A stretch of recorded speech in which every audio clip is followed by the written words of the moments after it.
Buenas pessoal, tudo bem com vocês? Eu sou o professor Leonardo de Andrade e no vídeo de hoje nós vamos falar sobre o pacote anti-educação do governador Eduardo Leite no Rio Grande do Sul, ou a bomba da educação do Eduardo Leite. Já se inscreve no canal, deixa o gostei aí embaixo e ativa o sininho para receber novos vídeos. Se você quiser apoiar o canal, basta fazer um Pix a partir de R$1 para o leonardodeandrade@yahoo.com. Bora lá?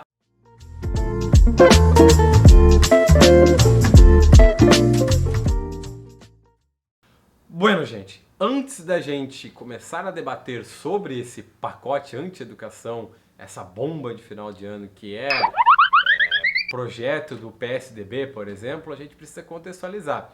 Aqui no Rio Grande do Sul, por exemplo, nós temos um projeto de educação que ele é totalmente neoliberal, né? À frente da Secretaria de Educação nós temos a secretária de Educação Raquel Teixeira e com isso a proposta do Estado, né? A proposta do governo do Eduardo Leite, como foi quando ele era prefeito em Pelotas, como ainda é a prefeitura em Pelotas, aqui que é o município da Paula Mascarenhas, a lógica é você fazer uma precarização da educação pública, terceirizar os serviços e enxugar cada vez mais as contas no campo da educação, que é o objetivo de acabar dando educação de presente para grandes empresas, por exemplo. Ademais, existe todo um projeto neoliberal colocado aí dentro disso como políticas de educação empreendedora, empreendedorismo na escola, projeto de vida, protagonismo juvenil, essas outras coisas que fazem parte da lógica neoliberal. Ademais, os cursos, por exemplo, de gestão que são colocados nas escolas por parte de grandes conglomerados privados, os cursos de formação de professores, os pacotes digitais de educação, os livros didáticos, enfim, tudo isso como parte da cartilha neoliberal. Mas muito bueno, como é de costume do governo do PSDB, um governo neoliberal que não dialoga com o povo, que não atende às demandas do povo, que vive dentro da sua própria lógica ali, que talvez seja o partido mais neoliberal que a gente tem no Brasil, eles têm uma característica de colocar a bomba do povo, né, no colo na última hora, ou seja, no apagar das luzes. Porque aí você consegue, é uma tática muito bem colocada, essa é uma tática muito perfeita de dominação, porque você consegue fazer uma conquista da classe popular através de uma série de mitos que são colocados. Você consegue fazer uma divisão dessa mesma classe popular porque já está no final do ano e aí você dificulta a mobilização da classe popular diante desses pacotes que estão colocados. Além do mais, em primeira instância, em geral, esses pacotes que são dados pelo PSDB nos finais de ano, eles às vezes aparentam como ser algo neutro ou ser algo bom, mas no fundo eles são uma coisa que vem mesmo para devastar o campo público, devastar uma série de políticas públicas e fazer uma retirada de direitos, né? Em Pelotas não era diferente, como não foi diferente nesse último ano, com a tentativa da doação para empresas privadas de um terreno de 100 milhões de reais, e no estado, na esfera do governo estadual, também não é nada diferente. Mas vamos lá falar sobre esse pacote de educação. Nesse final de ano, o governador Eduardo Leite, junto com a secretária de Educação Raquel Teixeira, apresentaram uma série de PLs aí, projetos de lei complementar, que buscam colocar, muito bem estruturada, essa tática neoliberal do PSDB na educação, mexendo em várias medidas aí que eles dizem, esse é o discurso, né, o governo do estado alega que o objetivo desse pacote é aprimorar a educação gaúcha, lançando várias medidas que eles falam, né, como o cumprimento do piso do magistério, ampliação de recursos para merenda e transporte, investimento de obra e infraestrutura, reforma de escola e tal.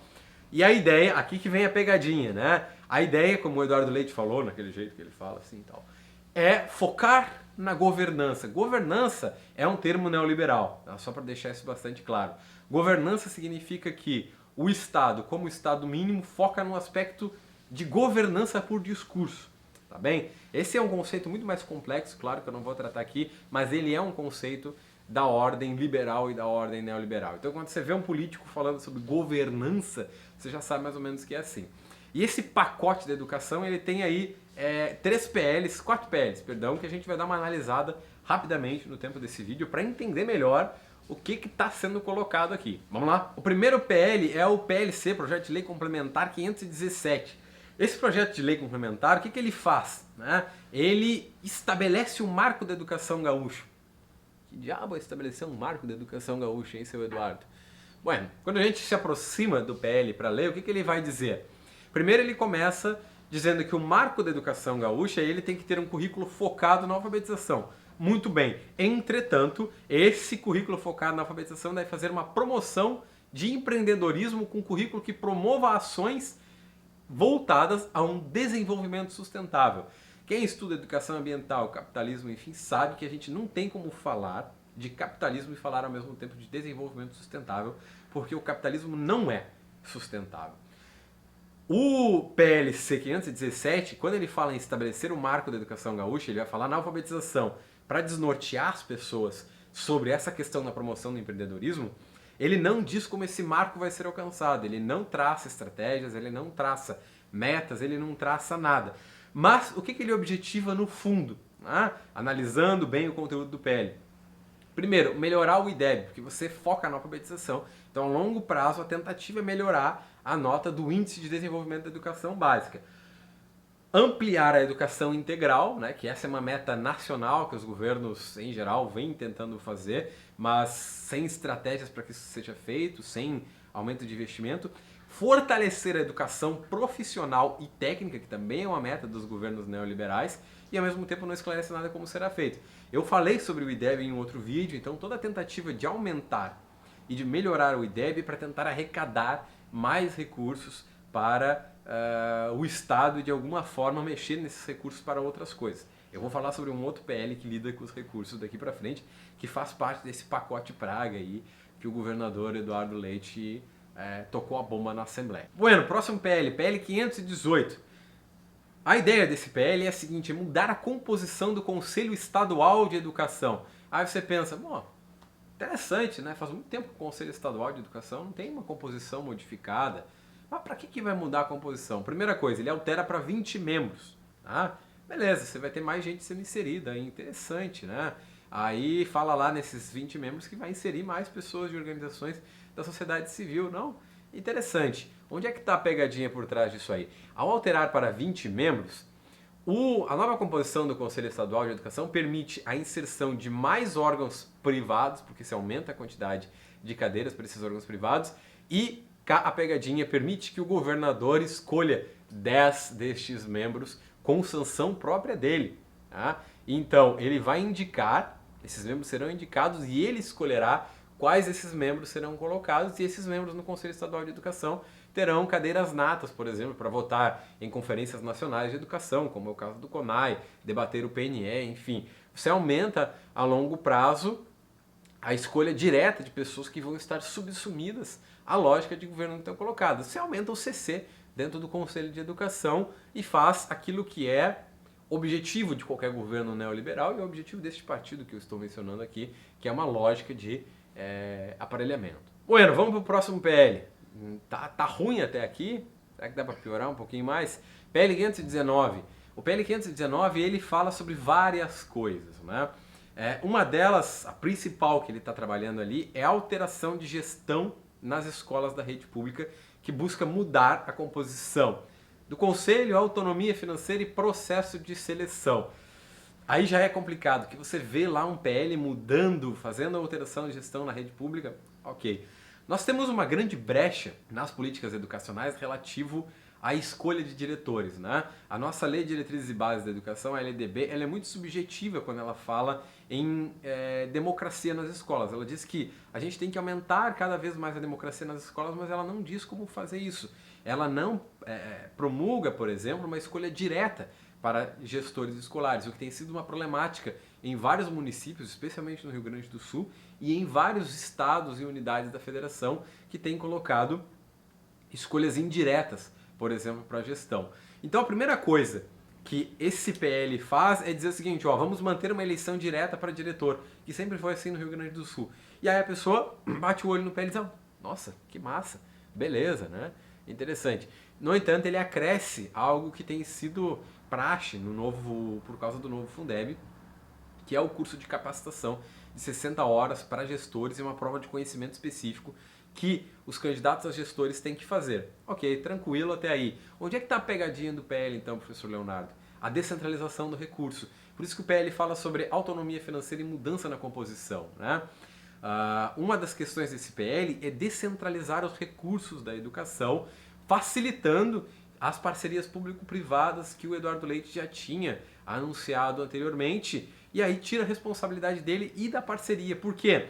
Ele deu mais autonomia dentro dessa PL para os conselhos escolares agirem. Então os conselhos escolares vão poder ter uma autonomia muito maior com a questão da escola em si. Porém, os recursos eles vão ser descentralizados, então eles vão sair das mãos dos conselhos escolares e eles vão ficar meio que aéreo, tanto com o conselho, tanto quanto o Estado, com a gestão, enfim, facilita as PPPs, e se der zebra na hora, isso não fica na culpa do Estado e do governador e da secretária, é jogado a culpa nos conselhos escolares. Se der zebra com a PPP, também não é jogada a culpa na PPP, tá aí a pegadinha da coisa.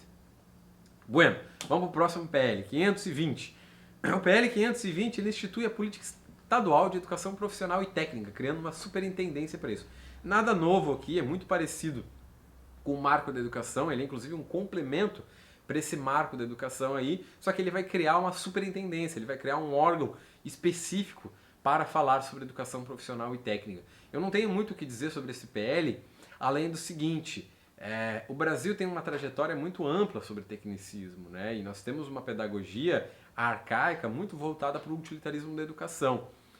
A educação, evidentemente, tem que servir para o mercado de trabalho e para a capacitação das pessoas para esse mercado de trabalho. Não é isso que eu estou falando. Mas como a superintendência vai trabalhar? É isso que o PL não fala e aqui é que está a pegadinha. Qual será o nosso objetivo de promoção de uma educação profissional e técnica quando nós estamos desmanchando todas as EJAs? Como é que isso vai se dar? Qual vai ser o currículo dessa educação profissional e técnica? Quem vai estar na superintendência? Bueno, para finalizar, eu acho que a mais importante de todas é a PEC 299. A PEC 299 tem sido a bucha total, né? Por que ela é uma PEC e não um PL?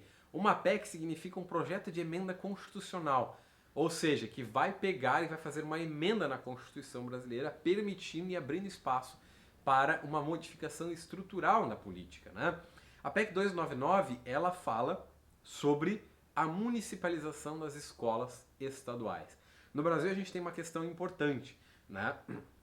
Quando a gente fala sobre os níveis de ensino, a gente tem ensino superior, a gente tem escolas de ensino médio, a gente tem escolas de ensino fundamental, escolas de educação infantil. A LDB coloca que os municípios, com o auxílio dos estados e da União, irão gerir as escolas de educação infantil e as escolas de anos iniciais, enquanto os estados da União irão gerir as escolas de anos finais, em geral, e o ensino médio. Tá? Uma das jogadas da Raquel Teixeira e do governador Eduardo Leite é tirar essas escolas das mãos do Estado, colocando nas mãos do município. Por uma série de discursos aí que estão relacionados com essa prática de governança de um Estado mínimo, né? Porque assim, o governo do Eduardo Leite ele vai se tornando um Estado cada vez mais enxugado, com cada vez menos responsabilidades e vai jogando a conta para outros municípios, mesmo que alguns municípios sejam inclusive aliados, né? Então essa PEC ela vai abrir o caminho para a municipalização das escolas, que é um grande problema, porque não é dito como essa municipalização vai acontecer. E a gente sabe que para municipalizar uma escola, por exemplo, você tem um problema de recurso, você precisa de recurso. Se você não falar de onde vai sair esse recurso, quem é que vai dar esse recurso, como é que esse recurso vai chegar, você estrangula as prefeituras, porque a prefeitura tem um recurso específico para fazer a manutenção das suas próprias escolas, né? Só que a jogada que está dentro disso aí é municipalizando as escolas, faltando recursos, você abre possibilidade para os convênios com as parcerias público-privadas e tendo a questão do famoso voucher, né? Alunos de escolas públicas que acabam estudando em escolas privadas, geralmente grandes conglomerados, pagos pelo Estado. Então essa PEC que é muito perigosa, a gente precisa fazer um debate amplo sobre essa questão da municipalização das escolas, porque isso não é uma coisa tão simples de acontecer. E um dos discursos que o Estado, que os governos têm adotado é que vai melhorar a qualidade da escola, porque em geral as escolas municipais são muito boas. Elas são escolas comunitárias, às vezes pequenas, por exemplo, e que atendem à cultura da sua sociedade, né? A cultura da sua comunidade ali. E o Estado, o governo do Estado tem essa lógica aí de acabar empurrando. Então, gente, esse foi o pacote né? A bomba que o Eduardo Leite e a Raquel Teixeira jogaram no Rio Grande do Sul na educação na finaleira do ano, sim. Isso está tramitando na Assembleia Legislativa do Rio Grande do Sul e a gente precisa fazer um debate sério, concreto e científico para ver como isso vai se dar e tentar barrar essas questões aí. Se você gostou desse vídeo, deixa o gostei aqui embaixo, se inscreve no canal e ativa o sininho para receber novos vídeos. Não esquece de me seguir nas redes sociais em @profleonardodeandrade. É isso aí. Uma lua, um queijo e um beijo.